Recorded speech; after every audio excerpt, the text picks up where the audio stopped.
Hi, good morning, everybody. We'll start in about 1 minute. Just a few more people are still joining us.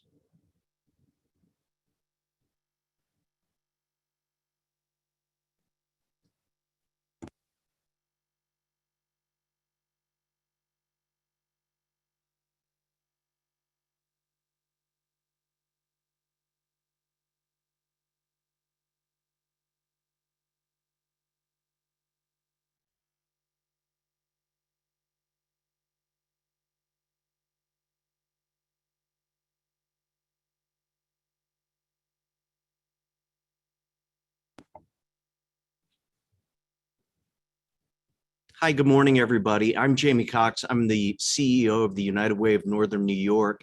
Thanks for taking a few minutes out of your day to talk about SEFA and the campaign that's being run this year. You know, we at the United Way are very, very excited that there is so much going on right now in our communities. And the fact that, you know, whether you be troopers or corrections or part of the SUNY system, that more and more employees are getting engaged, understanding that, you know, I'm sure the troopers can tell us, we see people that are facing significant challenges every day. I'm sure Tina can talk about the different students and the different faculty members that are struggling. So we're really, really thrilled that you're here. Sitting to my left, your right, is Natasha Gamble, and she's our Director of Development and Community Engagement. And more importantly, for the context of this meeting, she is the SEFA coordinator for the United Way. So thanks for joining us this morning. And we're going to step through a few slides that talk about SEFA and what's happening up here in the North Country. So very quickly, this will take about 30 minutes of your time. So we're going to step through this morning. We're going to talk a little bit about what's happening in Northern New York in terms of socioeconomic challenges and the real problems that we're facing up here. We'll talk about some of the solutions that are being enacted in and around the region. And then Natasha will start to talk more about your role as the SEFA campaign coordinator for your workplace. And I'll state right off the bat, we know that the SEFA office is behind schedule.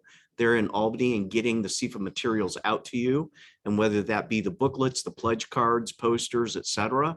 So we understand that you are somewhat limited in your capacity. However, for your employees who do have computer access, of course, you can do everything SEFA online on the state website in terms of making your pledge, finding those special charities that mean something to you, and being able to put your data into the system. So we'll get rolling here. The theme this year for the United Way is Change Their Story, and it really dovetails nicely into what SEFA is doing and the SEFA campaign, because, you know, who is they right now? Well, they are the families that are living paycheck to paycheck. Perhaps one spouse in the household hasn't quite gone back to work yet. They is sometimes the children in our public schools whose parents can't afford a new prescription for their eyeglasses. They are families like the one that I talked to this morning. They're working, but the timing chain on their car broke, and now they can't get to work. And you can see if they can't get to work, eventually they're going to lose their job and head down that path of poverty, which we want to put a stop to as soon as we can. So for us at the United Way, it's really about working with you and the public to identify those problems as soon as possible, so that our families don't plunge from a surviving position all the way down into the government safety net, which is not responsive, which doesn't have a sense of urgency. And a lot of times when you're employed, you don't even qualify for any type of government assistance. So I'll first kick off a very, very short video that talks specifically about the challenges here in the North Country. Children have their first experience with drugs between the ages of 13 and 15. 45% of North Country households work more than one job to make ends meet. Over half the children in Northern New York are economically disadvantaged. 63% of the North Country live more than 10 miles from a grocery store or medical office. 1 in 3 women have experienced some form of physical violence. Together, we're changing the stories for Northern New Yorkers. For 100 years, the United Way of Northern New York has focused on creating positive outcomes across the North Country. By meeting with community stakeholders, school districts, and business owners, we analyze our socioeconomic challenges while devising smart solutions. We teach local organizations how to increase their capacity for helping others and invest funding to address our community's most serious problems. The United Way focuses on improving the lives of North Country residents. Through prevention, Narcan training, and treatment, we've helped people Jamie, is the video overcome playing, substance or am I abuse. having some And our technical Alice difficulties program on my keeps end? families from falling into poverty. Investing in childhood education The and video adult is literacy playing. helps to shape a strong future for Allison, our are communities. you able to see it? Providing transit to those without stable transportation allows our community to stay on track. Supporting victims of domestic violence, we ensure they get back on their feet. The United Way has Is it made the same one that was in the link? Join the fight for Northern New York. Your support, our community. I think so. We can make sure that we send the link out. We've got it posted on YouTube as well. Are you watching on your phone? Okay.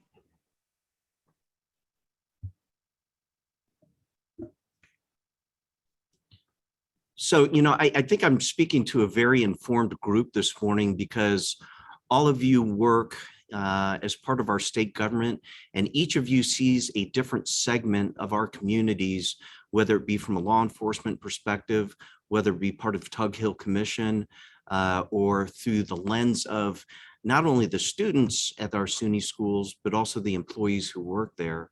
And we know that each and every town and village has a unique set of problems. And really here at the United Way, we're really driving home that the solutions have to be really customized to that town or village, because what's taking place in my hometown of Chameau is different than what's happening over in Carthage, where Natasha lives.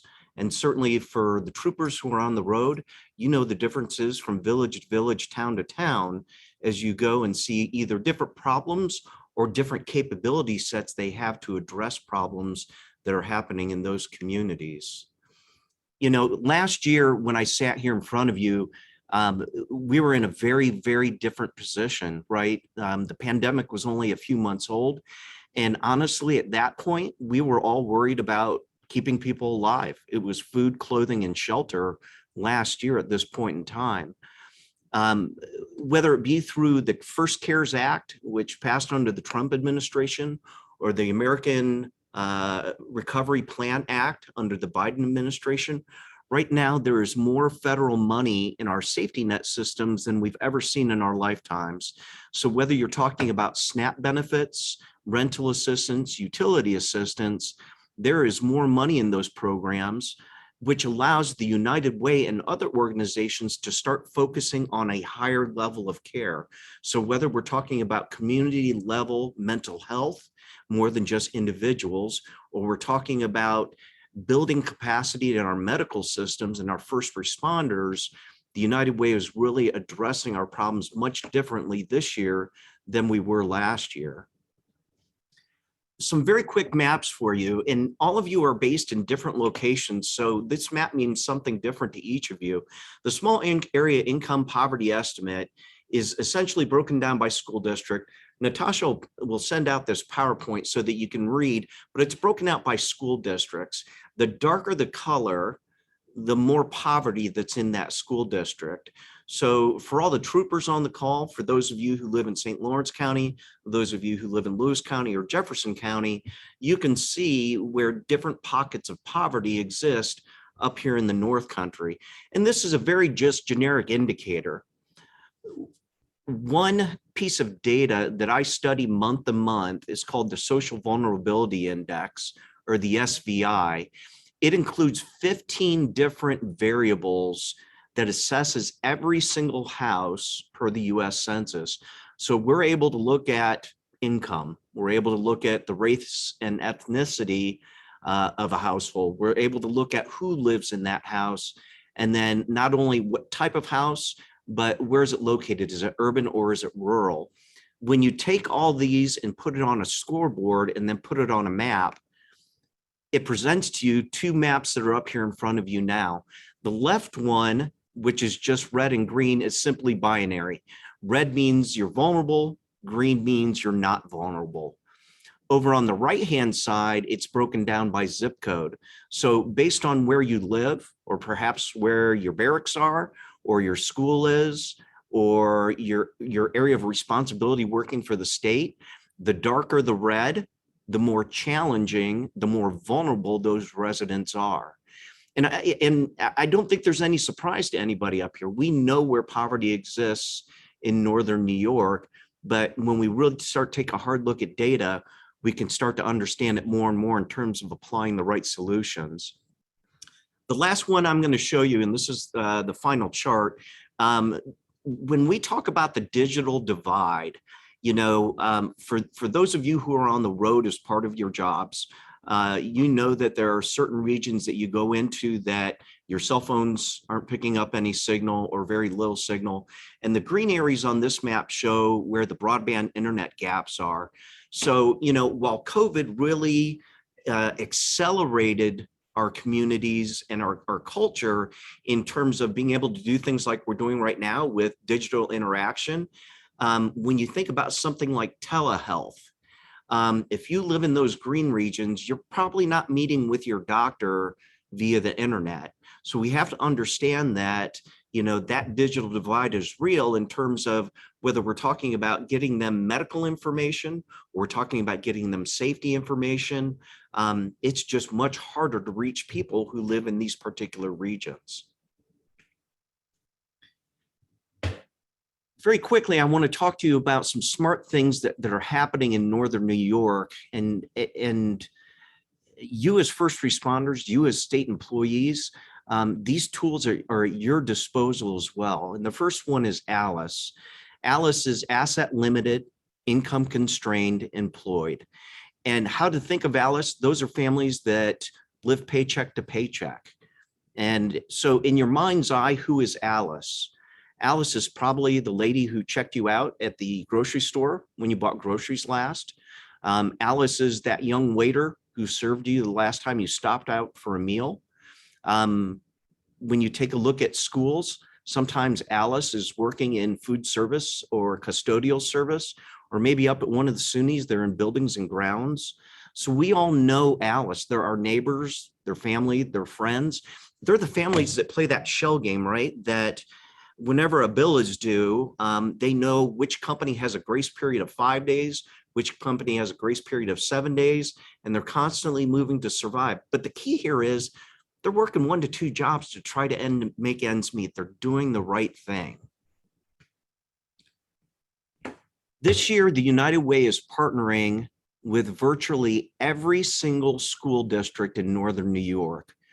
As much as I'm looking at the state troopers up here on my screen, when we look at our public schools, and especially when you think about those that are in the smaller communities, so, I'll throw out a couple small schools like Parrishville, Hopkinton, Lafargeville, South Lewis, South Jeff.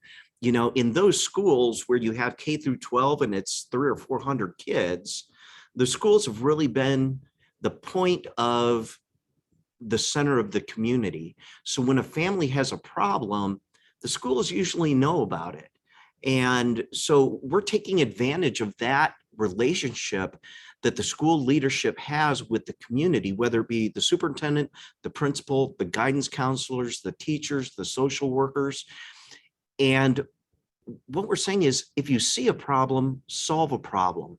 And so each one of our public schools right now is empowered through the United Way that if I see a family struggling with a car problem and we know it's going to impact their employment, the school can open their drawer and pull out this ALICE tool that the United Way has given them, and they can solve the problem right there inside the community. We don't have to worry anymore about trying to get a family who lives out in Cape Vincent and getting them 25 miles all the way over to Watertown just to meet with the County Department of Social Services. When they're employed, they won't qualify, and they may not even have the gas money to get from their home all the way to Watertown and back. So we're really reaching into the individual communities to say, let's solve the problems at the local level. Let's not let that small fire become an inferno. And Tina, we are actually partnering with SUNY Potsdam and SUNY Canton, specifically on this, not just for your students, but for those employees of your school who perhaps sometimes struggle as well. I was going to say, where do I find out information on this? Because somebody reached out and said that this was happening, but I haven't heard anything more about it. So, So right now it's up with Lenore, Okay. up on the 5th floor. And so we are working with her. The MOU will be signed by your president, and then we'll be coming up there to basically train both human resources, kind of for the employee side, but then we'll also be training probably those who work for Courtney Bish over on the student affairs side, so that regardless which side a problem is recognized, you've got that tool right there to exercise it. Great, great. I heard about this and I was like, I want to be involved in this. Well, and that's something, you know, when I take a look at the law enforcement folks that are on this, you know, for you troopers, when you see a problem, you know, you probably know the schools in your road districts. And for you to be able to point out a problem very gently and very quietly with a sense of privacy to somebody in a school to say, hey, you know, the Jones family is having a challenge with, you know, the heat on their house. That brings it to the leadership attention right there. That way you're not helpless as a law enforcement officer. Our job isn't to make you a social worker, but you can take that information very quickly, plug it into a system that is quick, responsive, and will solve the problem. Some of the other things the United Way is doing, we have an education and training center that does everything from leadership cohorts through mental health training. So you can see for both nonprofits and private sector companies, we do corporate capacity building, strategic planning. We do personal development. So, you know, if there's a young trooper that just joined your barracks and they've got 1 hour for 7 weeks on a Wednesday morning that they could put into some leadership training and interact with other business leaders, other nonprofit leaders. And again, while your trooper will get something out of the curriculum, more importantly, that trooper will get to know other leaders in the community and vice versa. And so it becomes something where we all become a better community because we know each other better. And certainly we offer different types of professional skill training, trauma-informed care, adverse childhood experiences. So if anybody wants to do a deep dive into, you know, what's happening with our children and why they behave certain ways, you know, you may not be a social worker and professionally need that, but for a lot of our school teachers, they are joining just so they have a better understanding of what's taking place.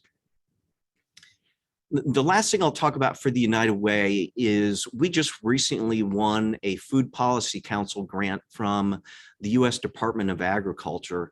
And what's exciting to me about this is, frankly, for the past generation, when the paper mills closed, when the power plants closed, when the automotive plants closed up on the St. Lawrence, Northern New York, certainly our economic base completely shattered.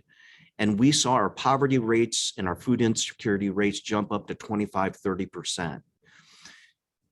I don't question the passion, the heart, and the good intentions of anybody, because there's been phenomenal things done in terms of setting up church food pantries, setting up nonprofit food pantries in small communities to help people. But as we all know, those are Band-Aids. The Food Policy Council gives the United Way money and the ability to gather people who are in the food system. So everybody from the small farmers to the processors, to the distributors, to the retailers. And our job is to create a top-down push so that everyone has equal access to food. When I think about the North Country, unfortunately, I think about Dollar General because all our towns and villages have a Dollar General. But if you think about it, you know, not everybody can afford to make it to Canton or Potsdam, Messina, Ogdensburg, Lowville, or Watertown to go to a major grocery store. But using the Food Policy Council, we're going to be working with those small retailers like Dollar General to push high health foods into their stores. We're going to control the pricing, and the United Way will be able to incentivize farmers, distributors, processors, and those retailers financially to make sure that they're made whole. And so what does that do? That means if you live in Cape Vincent and all you can do is get to the Dollar General, you can get just as healthy a produce as you can at Hannaford's in Watertown. That's solving the hunger problem. It makes me very, very sad to say that in the year 2021, we're still wrestling with food. And food is not rocket science. Food is a bunch of smart people like all of you and us getting together saying, how are we going to fix this problem once and for all? Before I turn it over to Natasha to talk specifically about SEFA, look, I'm here to tell you the status quo is no longer acceptable. We're not going to deal with hunger anymore. We're going to solve it. Our children living without the proper footwear, eyewear, or clothing is not going to be a point of discussion anymore. The ALICE program is there to solve all that right there on the spot. Families who need a quick boost financially just to keep from falling off that high wire no longer have to navigate a broken system. And we want to empower all of you, your schools, and you as community leaders and your employees, your state employees, that when they see that problem, they recognize it very quickly and they put those people in a position to get that problem solved quickly. Tasha. Hi, everyone. So for you as the SEFA campaign coordinators, as Jamie mentioned, the state office is behind on the actual paper materials, but I think they'll be here next week and I will get them out to you. But I've sent a couple emails with the online option and all of the online information. So these are the materials that you can find on the SEFA website, and I put the website up there. You can learn how to pledge online. So if you want to completely switch over your SEFA campaign to be online, there's simple steps right there on how to pledge. You can send that out to your entire workforce if you need to. There's 11 simple steps to success. The campaign checklist. So what you need to do throughout your campaign, contribution, conversion chart, how your contribution fits, and keys to a successful SEFA campaign. The SEFA website materials, we have the 2021 SEFA video, which will play in a second, the poster, the book, and the book is what shows all of the different agencies that you're able to give to. The campaign area map, the SEFA brochure, and you can customize that. There's a general PowerPoint about SEFA, sample emails to staff. So if you do want to switch over to the online campaign, there's sample emails on basically like a generic outline that you can customize and change to send to your staff. SEFA logos and the video to download so you can embed it into an email if you want to, or post it wherever you would like. And coming up next is the SEFA video from the SEFA website. I think it's maybe about 30 seconds long.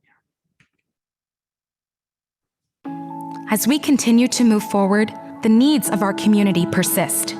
The State Employees Federated Appeal, also known as the SEFA campaign, provides New York State employees the opportunity to support more than 1,600 501c3 organizations addressing the critical needs of individuals from newborns to seniors, families, animals, veterans, and more. Be part of the largest impact state employees can make by joining your SEFA campaign. Pledge today and be a part of the change for a new tomorrow. We are SEFA Strong.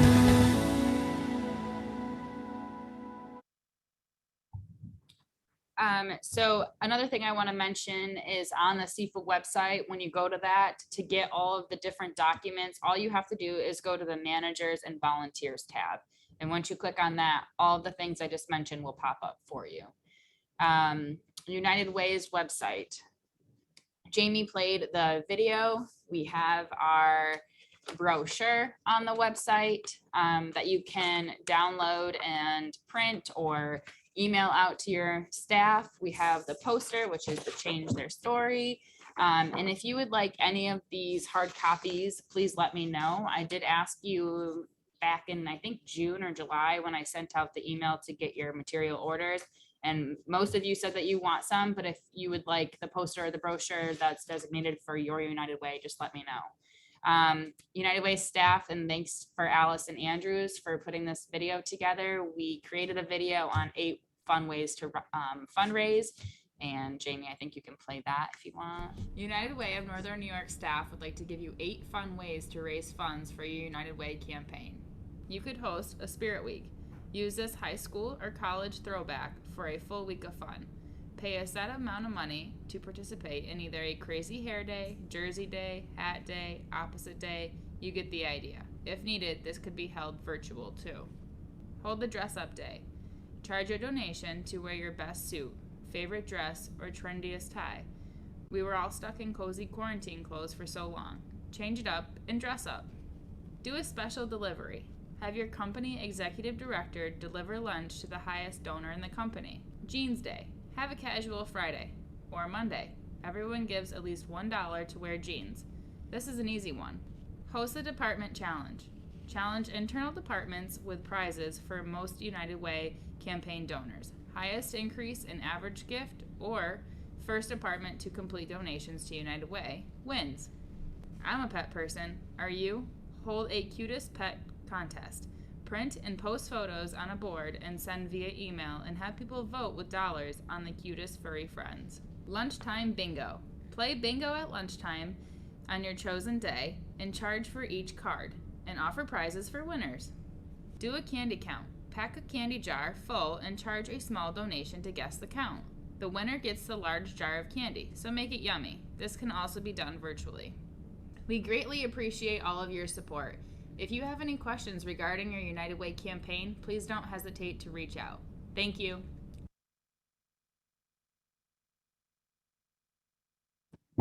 And this is the campaign toolkit that's on the United Way website. And I can send you a link after this as well to be able to access this. It gives you the 8 fun ways to help the campaign thermometer. So if you want to set a goal in your workplace, feel free to do that. Our videos here, and our brochure, our poster, all of that fun stuff. So if you want any of that for a digital copy, just go to our website.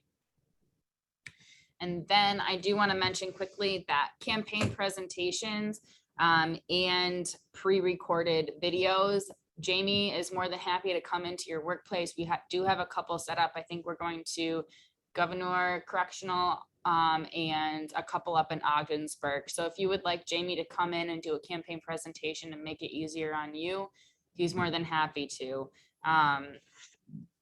And then we do have a truck pull happening in SUNY Canton this Saturday, September 18th, and also in Watertown on October 2nd.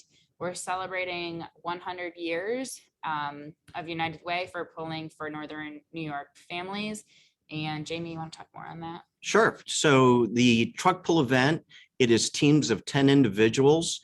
You are pulling a 55,000-pound truck 20 yards for time.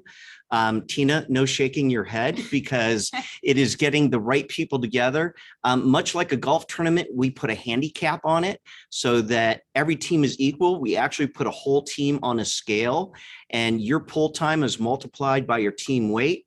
So a bunch of guards or a bunch of state troopers could actually be beat by a junior high volleyball team. So if you feel challenged, we would love to have you as part of one of our events. Again, if you go up one of our websites or the United Way website, you can register your team right there, and we would love to have you out. It's all for charity. It's all for our Alice program, and it's a chance for us to have a little bit of fun as well. Look, we can't do this without you. The SEFA campaign, to be honest, when you take a look at it year over year, has greatly declined across the entire state.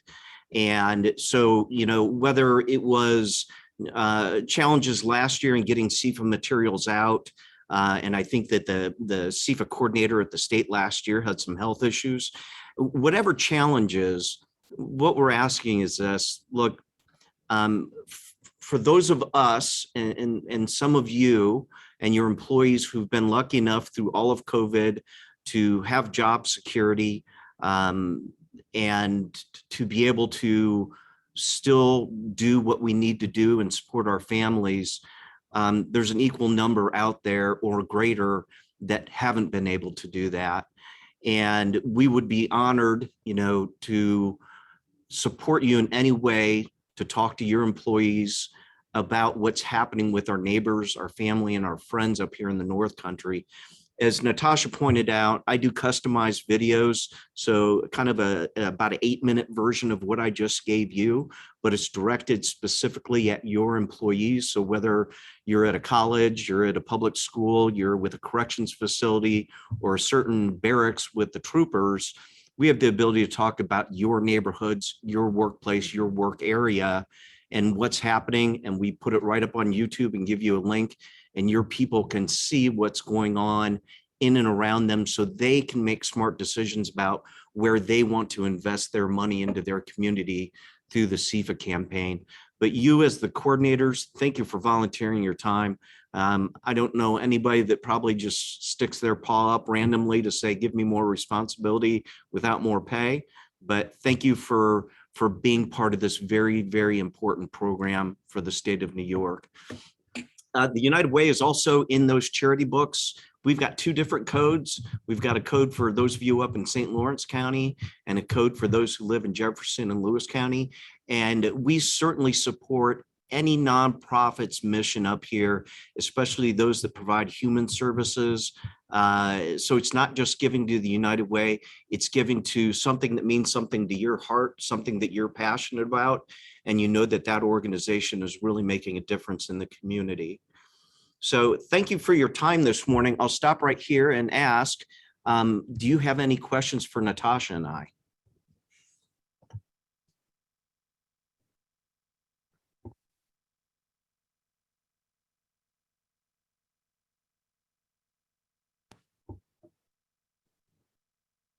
Well, ladies and gentlemen, with that, thank you for your time. Natasha will be in touch with you through email to make sure you've got access to this PowerPoint. For the state trooper who is having trouble there, being able to see the video, we'll make sure you have the YouTube link to the video. Yeah. And then once all the SEFA information comes out, we're going to be making sure that that gets to your places of employment as fast as we can get it. And we hope to meet you face to face as soon as we can. So thanks for your time this morning and have a great rest of the week. Thank you, everybody. Thank you. Thank you.